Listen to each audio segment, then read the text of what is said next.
আওরর উফরে দিয়ে হইব সড়ক আর গাড়ি চলবো আওরর হুতোর উফরে দিয়া। পরিকল্পনা মন্ত্রী হিসাবে দায়িত্ব পাওয়ার বাদ থাকি সুনামগঞ্জের মানুষরে ওলান সফন দেখাই আইরা এমপি এম মান্নানে এবলা ই সফন ফুরাওর সুনামগঞ্জের লগে নেত্রকোনার আওয়া যাওয়ার পথ একবারে নয়া আরগলাখানোর আওরর মাঝখানে দি যাইব উড়াল সড়ক 11 কিলোমিটার লম্বা এলিভেটেড এক্সপ্রেসওয়ে মানে উড়াল সড়ক হইলে বদলি যাইব সুনামগঞ্জ আর নেত্রকোনার ছবি। ৩,৪৯০ কোটি টাকা খরচ করিয়া আওর এলাকায় উড়াল সড়ক আর ভৌত অবকাঠামো উন্নয়ন শিরোনামর ই প্রজেক্ট গেছে মঙ্গলবার ফাঁস হয়েছে জাতীয় অর্থনৈতিক পরিষদর নির্বাহী কমিটি একনেকর বৈঠক খবর লইয়া জানা গেছে। সুনামগঞ্জ আর নেত্রকোনা খান্দাখাসায় ওইলেও স্বাধীনতার 50 বছরেও ই দুইও জেলার মাঝে কোনো ডাইরেক্ট রাস্তা বানানি গেছে না, যে কারণে সড়ক পথে সিলেট তাকি বৈরব ওইয়া যাওয়া লাগে নেত্রকোনা আর ময়মনসিংহ। পরিকল্পনা মন্ত্রী হিসাবে দায়িত্ব পাওয়ার বাদে নেত্রকোনার লগে ডাইরেক্ট রাস্তা বানানির কথা দিছেন এম মান্নানে। আওরর মাঝেদি উড়াল সড়ক বানানির স্বপ্ন দেখাইছেন তাইন। লোকাল মানসে কইরা উড়াল রাস্তা ওইলেও খালি আওয়া যাওয়া নাই, দুইও জেলার অর্থনৈতিক অবস্থাও ফুরা বদলি যাইব। কৃষক আর খামারি হকলে তারার মাছ আর ক্ষেতর জিনিসের ন্যায্য দাম পাইব। দুই জেলার আওরর খান্দাখাসার 5 উপজেলার মানুষেরও খুব উপকার হইব।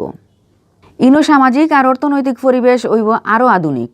ই 5 উপজেলা হইল সুনামগঞ্জ জেলার ধর্মপাশা, তাহিরপুর, বিশম্বরপুর, জামালগঞ্জ আর নেত্রকোনা জেলার 12টা উপজেলা।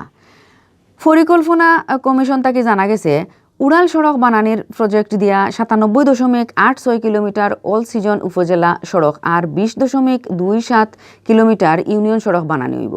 16.53 কিলোমিটার সাবমার্সিবল উপজেলা সড়ক, 22.86 কিলোমিটার সাবমার্সিল ইউনিয়ন আর গ্রাম সড়ক, 10.81 কিলোমিটার উড়াল সড়ক আর লগে 57টা ব্রিজ, 118টা কালভার্ট বানানি হইব।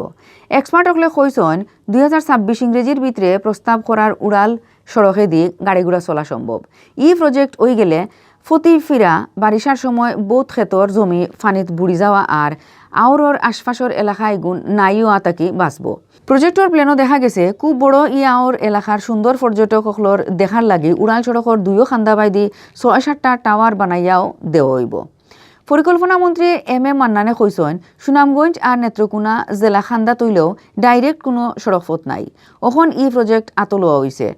উড়াল সড়ক হইলে দুইও জেলার ডাইরেক্ট রাস্তা হইব। ইকটা ওই গেলে দুইও জেলার মানুষের জীবনের উন্নতি হইব। পরিকল্পনা মন্ত্রী কইসেন ই প্রজেক্ট লইয়া ফয়লা তাকিও বেড়াচেরা আছিল। রোডস অ্যান্ড হাইওয়ে ডিপার্টমেন্টে আপত্তি দিছিল। হেশমেশ LGDA প্রজেক্ট ফুরা করব করি সিদ্ধান্ত হইছে।